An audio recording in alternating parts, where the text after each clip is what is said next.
Bien, hoy vamos a analizar algunas fuentes que se dice que anticiparon la crisis que estamos viviendo en la actualidad.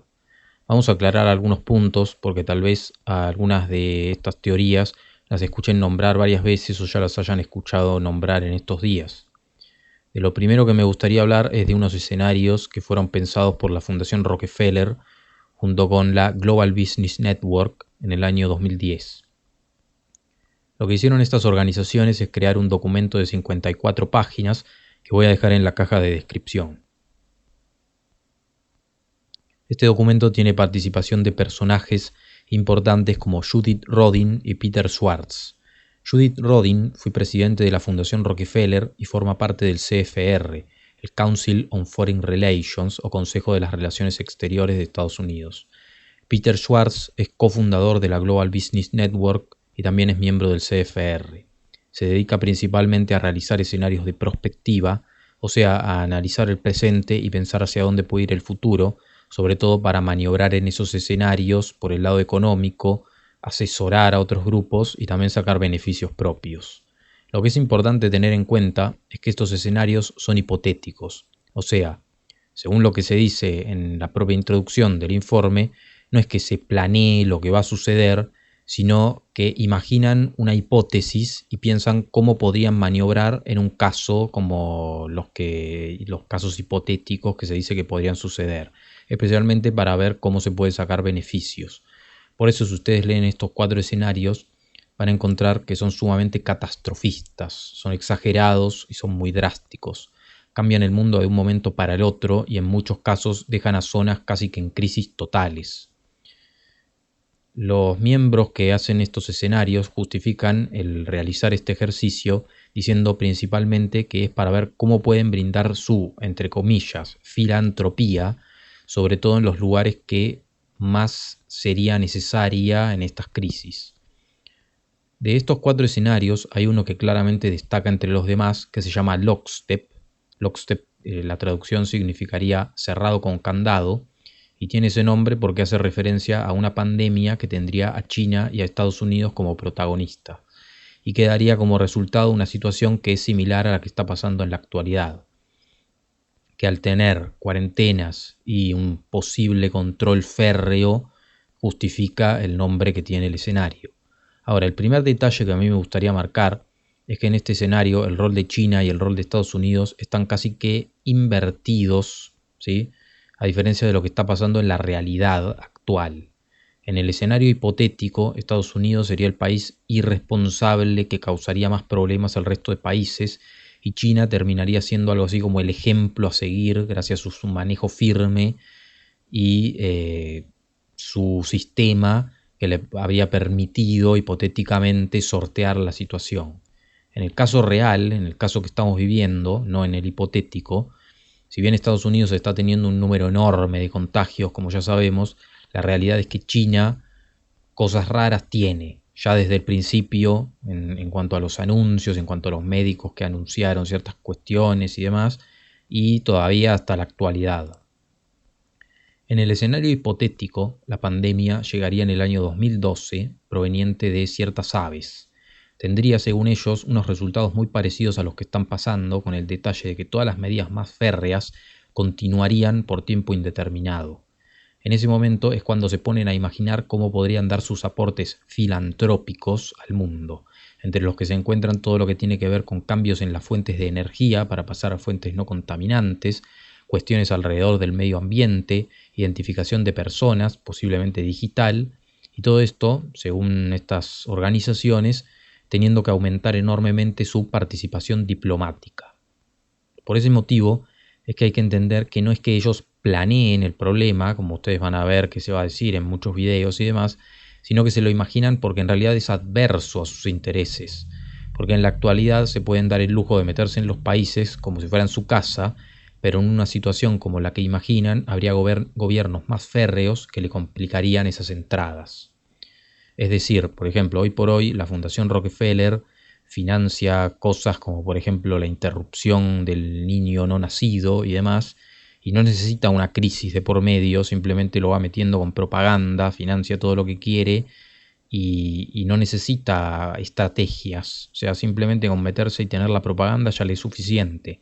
Con estos escenarios adversos, ellos explican cómo necesitarían mucha más diplomacia.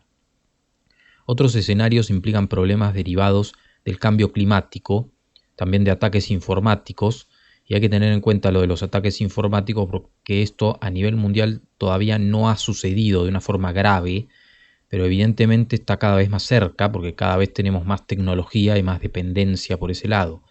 Y otro problema por el cual se podrían desarrollar estos escenarios son temas económicos, que los miembros de estas fundaciones lo imaginaban viniendo a partir de la crisis del 2008.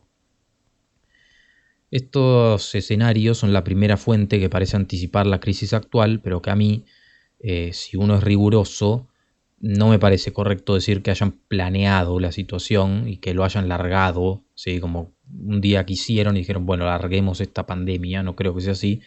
Creo que es un informe que tampoco tiene ningún sentido que si hubieran planificado las cosas lo hubieran largado al mundo para que todo el mundo lo pueda leer y descargar. Yo entiendo que estaban hipotetizando para ver cómo podían sacar un beneficio a una situación como esta. Si pasara, y el beneficio que están sacando actualmente es estar en colaboración con Bill Gates en todo lo que son los proyectos de biometría, por ejemplo, que de otra forma también iba a terminar sucediendo. O sea, no es una cosa que pasa solo porque esté la pandemia de por medio. De ahí, otra fuente que parece haber anticipado todo esto es el propio Bill Gates, que como vimos tiene entrevistas en el 2019 o las charlas TED, incluso anteriores, diciendo que lo que más le preocupaba era una pandemia con una enfermedad que causara problemas respiratorios, y que además en los últimos días ha salido a decir que tarde o temprano va a venir otra pandemia que va a ser todavía más grave. Y en ese caso, él, junto con la propia Fundación Rockefeller y otras organizaciones, quieren sacar beneficios también por el lado de la biometría. Yo no sé si lo van a poder aplicar esta vez, pero están ahí dándole vueltas al asunto y probablemente veo que los cambios se van a ir desarrollando a lo largo de esta nueva década que quién sabe cómo va a terminar, porque si analizamos la década del 2010 empezó de una manera y terminó de cualquier otra. Otro rumor es que hay novelas que ustedes pueden buscar que anticipaban gripes muy fuertes y hay una en particular que decía específicamente que todo esto saldría de Wuhan, de China.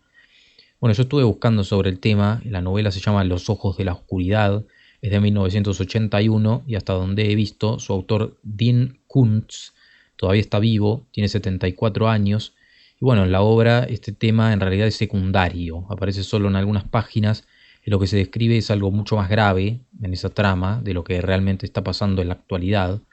Por otro lado, también hay una autora de Brasil que también estaba ella misma sorprendida porque acertó en algunos aspectos, pero bueno, no es gente que supiera ningún secreto. También existe un documento con el nombre que estamos viendo en pantalla, que sería por lo menos de finales de la década del 70, y que habla de llegar a poner tatuajes no visibles bajo la piel de la gente para todo lo que tiene que ver con identificación, que en definitiva se parece mucho a lo que está proponiendo Bill Gates, y que a esto sí le doy algo de crédito. Es difícil saber cuál es el origen del documento, pero ya desde finales de la década del 70 se estaba hablando de este tipo de identificaciones digitales, lo cual es bastante raro.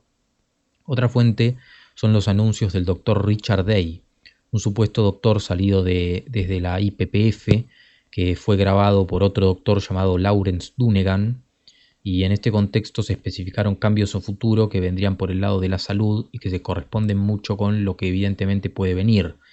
Serían una fuente de cambios técnicos y sociales que tendrían como resultado darle mucho más protagonismo a los médicos en la vida cotidiana. También se haría una separación entre jóvenes y ancianos que se corresponde mucho con estas decisiones que se están tomando en algunos hospitales, ¿no? En los lugares en donde más se está en crisis, como en España o en Italia, sobre quién sigue, digamos, y quién no. Y todo esto a partir de posibles pandemias. Eso es lo que decía este doctor Richard Day, de nuevas enfermedades. En el canal tenemos al respecto un video largo especificando todos los detalles sobre lo que dijo este médico. Incluso alrededor de ese tema se hablaba de posibles identificaciones ID, como las que también se están hablando ahora. De manera que, o sea, yo lo que creo que sería riguroso decir como conclusión es que hay algunas fuentes que ya nos apuntaban un poco a que había intenciones como esta, como estas cosas que se están hablando en la actualidad. muchos que ya veníamos como buscando estas informaciones y demás, ya veíamos como que hay un camino al que se está yendo claramente. Lo que pasa es que lo que yo no creo es que haya una fuente que haya especificado exactamente, que haya dicho, bueno, en 2020 vamos a sacar tal cosa al público para que a partir de ahí, o sea, creo que son cosas medianamente, se podría decir como que se acercan un poco a lo que está pasando, pero que tampoco creo yo que es lo que lo hayan planificado exactamente igual a lo que está pasando. Esa es mi manera de verlo, me parece como que es más riguroso, es más profesional por ahí el no salir enseguida a decir como estaba todo planificado, eh, porque me parece como que forma parte de las típicas teorías así que le quitan credibilidad, ¿no? a estos documentos y estas cuestiones que en realidad existen, están ahí y son bastante serios. Ese es mi punto de vista. Así que bueno, gracias por ver este video y nos vemos en el próximo. Un saludo.